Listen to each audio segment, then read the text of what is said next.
प्यारे दोस्तों, इंडिया का टेस्ट स्क्वाड अनाउंस हो चुका है अगेंस्ट बांग्लादेश के साथ। जो टेस्ट मैच की सीरीज है, 2 टेस्ट मैच की सीरीज है उसके साथ, और जो पहला टेस्ट मैच होगा चेन्नई में जो चेपॉक में खेला जाएगा उसकी स्क्वाड अनाउंस हो चुका है। और जब से इंडिया ने अवे टेस्ट मैचेस जीतना शुरू किए like England, Australia, south Africa, और उनका सबसे बड़ा जो मेन हीरो, जो उन मैचेस में सबसे बड़ा मेन प्लेयर रहा है जिसने एंड टाइम पे आके रन बनाए हैं, उसका भाई कमबैक होने वाला है अगेन भाई टेस्ट क्रिकेट आफ्टर इंसिडेंट। जो बाद ऋषभ पंत भाई टेस्ट क्रिकेट में उसका कमबैक हो रहा है। व्हाइट बॉल क्रिकेट में तो हो गया था, T20 वर्ल्ड कप भी खेल लिया, आईपीएल में भी, इवन आईपीएल भी खेल गया। उसके बाद जो अब मेन जो ऋषभ पंत का, जहां से ऋषभ पंत बिलोंग करता है भाई टेस्ट क्रिकेट से, उसमें उसका भाई दोबारा रिटर्न होने वाला है अगेंस्ट जो बांग्लादेश वाली सीरीज होने वाली। और तो श्रीलंका ने भी भाई बेस बॉल को हरा दिया है इंग्लैंड में। उनकी भी 3 टेस्ट मैच की सीरीज चल रही थी इंग्लैंड में, और आखिरी टेस्ट मैच में भाई श्रीलंकन ने इंग्लैंड को हरा दिया, बेस बॉल को हरा दिया। उसमें बेन स्टोक्स नहीं था, उसमें उसकी बदली ओली पोप कैप्टनसी कर रहा था। आगे उसके बारे में बात करेंगे। बात करें तो पहले भाई इंडिया के स्क्वाड की, और उसमें जो सबसे बड़ी इंपॉर्टेंट थी भाई, क्योंकि दिक्कत ये थी ऋषभ पंत की भी कमबैक हो गया है, तो उसके बाद भाई इंडिया कितने विकेट कीपर लेके जाएगी। क्योंकि जो इससे पहले रीसेंट जो पहले टेस्ट सीरीज हुई थी अगेंस्ट इंग्लैंड, उसमें ध्रुव जुएल ने बहुत ही इंप्रेस किया था भाई आके। जो रांची वाला टेस्ट मैच उसने जो बचाया था, 91 के 90 की इनिंग्स वहां खेल के गया था, तो वो जो उसने भाई इंप्रेसिव और प्रॉमिसिंग जो इनिंग्स खेली थी वहां, तो उसकी वजह से भाई बहुत से कोचेस, सिलेक्शन कमेटी, सबका भाई दिल आ गया था ध्रुव जुएल पे, क्योंकि भाई इस बंदे को भाई आखिरी तक और बहुत से मौके देने हैं आगे। तो उसके बाद भाई KL राहुल भी लाइन में लगा हुआ था, क्योंकि एज अ विकेट कीपर ही खेलता था वो भी। और अब तो ऋषभ पंत आने के बाद तो इन टीम की जो सिलेक्टर थे, इन्होंने सारे ही कीपर सिलेक्ट कर लिए, ध्रुव जुएल से लेके ऋषभ पंत और KL राहुल। आई थिंक अब इनमें से देखा जाए तो भाई एज अ जो प्लेइंग 11 में खेलेंगे, आई थिंक वो तो मेरे को साफ पता चल रहा है कि भाई ऋषभ पंत और KL राहुल अब एज अ बैटर ही खेलेगा, क्योंकि अब ध्रुव जुएल भी आ गया और पीछे भाई और विकेट कीपर आते ही जा रहे हैं। तो भाई जहां से देखा जाता भाई KL राहुल का एज अ बैट्समैन ही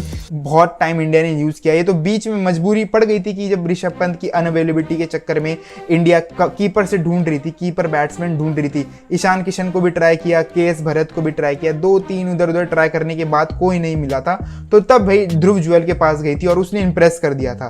तो ये तो एक चीज तो बिल्कुल यहाँ से क्लियर हो गई कि आने वाले टेस्ट मैचेस में KL Rahul as a batsman ही दिखेगा। और भाई बॉलिंग लेजेंड जसप्रीत बुमराह का भी भाई स्क्वाड में नाम आ गया, और मेरे को थोड़ा डाउटेबल लग रहा था, क्योंकि जिस हिसाब से बात हो रही थी कि भाई जसप्रीत बुमराह को रेस्ट मिल सकता है, तो मैंने कहा भाई इतना रेस्ट देने की क्या जरूरत है। श्रीलंका वाली आखिरी भाई जसप्रीत बुमराह ने वर्ल्ड कप ही खेला था, और उसके बाद बहुत से जिम्बाब्वे वाली मिस कर दी, चलो बनती भी थी, श्रीलंका वाली भी मिस कर दी थी, और अब यहाँ सीधा टेस्ट क्रिकेट में खेलते हुए दिखेगा जसप्रीत बुमराह। और अब तक भाई वो भाई सर बन चुका है इंडिया का, भाई से बता रहा हूँ मोस्ट रिस्पेक्टेबल क्रिकेटर है भाई वो। उसे तो भाई अब से सर जसप्रीत बुमराह बोल के बुलाना चाहिए, जैसे कि इंग्लैंड में होता है। जो इंग्लैंड में बड़े प्लेयर होते हैं, जो जिनमें भाई जो टीमों को मैचेस जिताते हैं ना, लाइक भाई एलेक्स्टर कुक, जो रूट, भाई जो बड़े बड़े क्रिकेटर रह चुके हैं और जो रह रहे हैं प्रेजेंट में भी है, उन्हें ना वो इंग्लैंड में भाई सर कह के बुलाते हैं। रिस्पेक्टेबल भाई उन्हें ऑनर दिया जाता है कि भाई ये भाई कंट्री को लीड कर रहे हैं, इन्होंने कंट्री को मैचेस जिताए, तो इन्हें एक ऑनर दिया जाता है। तो भाई मैं तो अब से भाई ये गुजारिश करता हूँ कि भाई जसप्रीत बुमराह को भी भाई कुछ ऐसे सर, कोई बड़ा सा ऑनर दिया जाए, क्योंकि जिस हिसाब से भाई इस बंदे ने इंडिया के लिए किया है भाई लास्ट 2-3 साल में as a fast bowling unit में एज अ पैक लीडर खेलता है जसप्रीत बुमराह, तो आई थिंक बहुत कुछ कर दिया है। तो और मेरे को भी बनता था क्योंकि भाई यहाँ जसप्रीत बुमराह का खेलना, क्योंकि भाई ये ऋषभ पंत और जसप्रीत बुमराह, बैटिंग में बात करो तो ऋषभ पंत और बॉलिंग में जसप्रीत बुमराह, ये दोनों भाई प्रॉपर मैच विनर है, दोनों प्रॉपर मैच विनर है।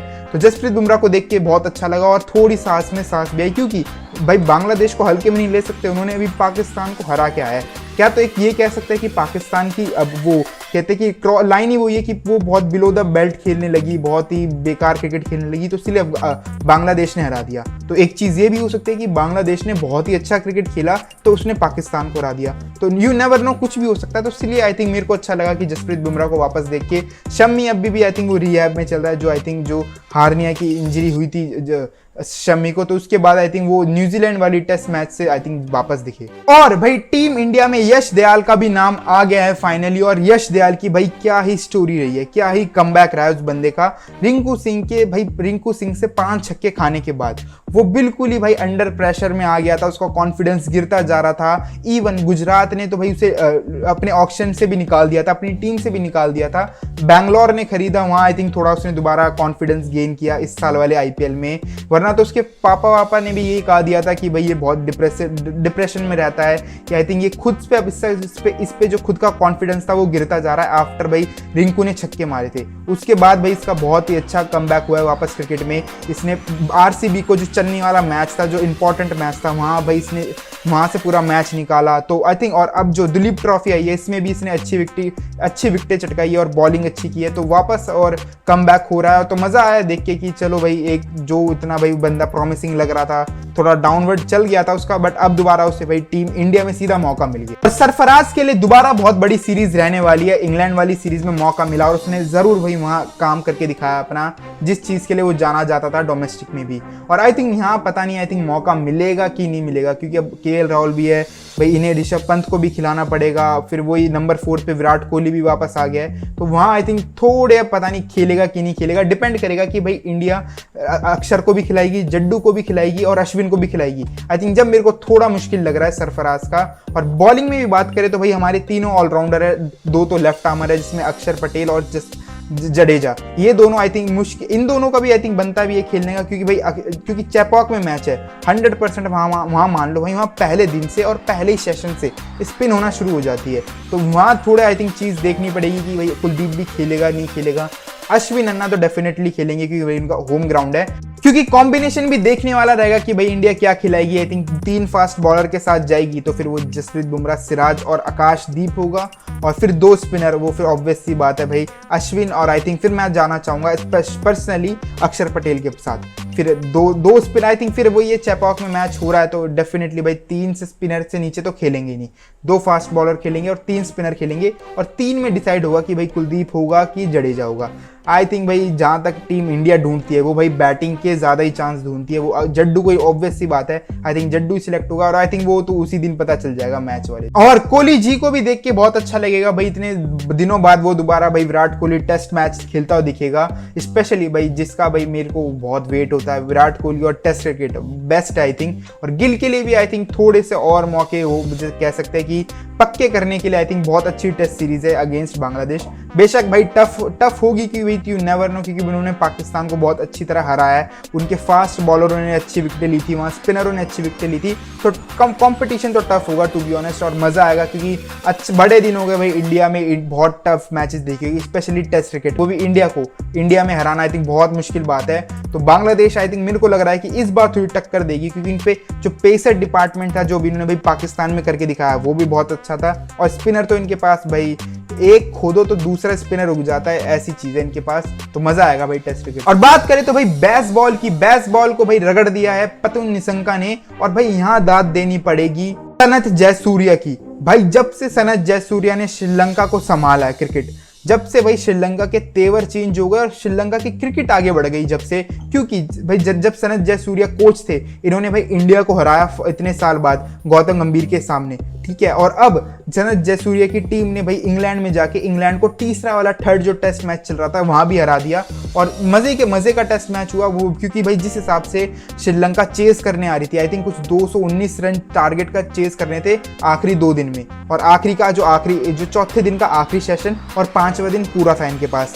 और जो श्रीलंका ने भाई स्टार्ट दी, पहले ही जो आखिरी जो तीसरा सेशन चल रहा था उसी सेशन में 90 रन बना दिए थे और 1 विकेट खोए। तो अगले दिन आके कुछ 122 रन बनाने थे जो भी बनाने थे, और वो बड़े प्यार से बना लिए मैथ्यूज, और भाई पतुन निशंका ने आई थिंक 100 जड़ दी वहाँ उसने, और बहुत ही अच्छा टेस्ट मैच जीता भाई श्रीलंका ने। और पर्सनली अच्छा लग रहा है कि भाई कुछ एशियन कंट्री की जिस साइड पाकिस्तान जैसे की हालत डूबती जा रही है क्रिकेट में, और श्रीलंका भाई अच्छा कमबैक कर रही है वापस, क्योंकि इंटरनेशनल क्रिकेट को बढ़ाने के लिए भाई एशिया का आई थिंक बेस्ट होना तो जरूरी है, वरना तुम पिछले 2-3 साल में देखोगे तो भाई श्रीलंका की क्रिकेट पूरी डूबती जा रही थी। तो अच्छा लग रहा है कि भाई इनकी क्रिकेट भी वापस रिवाइव हो रही है। बेसबॉल की बात करें तो ये व्हाइट वॉश तो नहीं कर पाए इन्हें, मतलब जिस हिसाब से खेल रहे थे।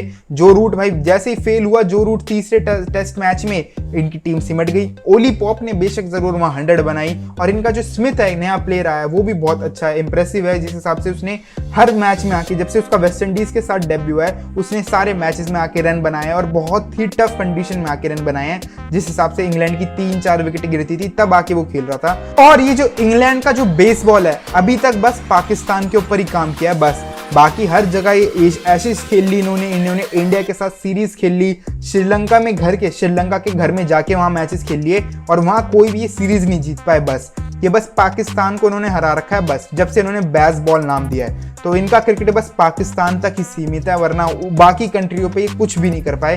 तो पता नहीं किस नाम का बेसबॉल बना रहे हैं इन्होंने, बस फैंसी टर्म दे दिया। वो होता है ना कि अपने आप को भीड़ में ना, हर आदमी को भीड़ में कुछ यूनिक दिखना होता है, कुछ अलग दिखना होता है। तो बस इंग्लैंड ने वही चीज किया अपना, बस बेसबॉल नाम देके। बस बाकी इनका क्रिकेट वहीं का वहीं धरा है, और आई थिंक मैं तो ये बोलूंगा थोड़ा नीचे ही गिरा है इनका क्रिकेट। आज के लिए वैसे तक मिलता हूं जल्द क्रिकेट की ऐसी अगली वीडियो में। वीडियो जरूर अच्छी लगी तो वीडियो को जरूर लाइक कर देना। अभी तक चैनल सब्सक्राइब नहीं किया तो मेक श्योर करके जाना कि चैनल सब्सक्राइब कर देना। And see you then.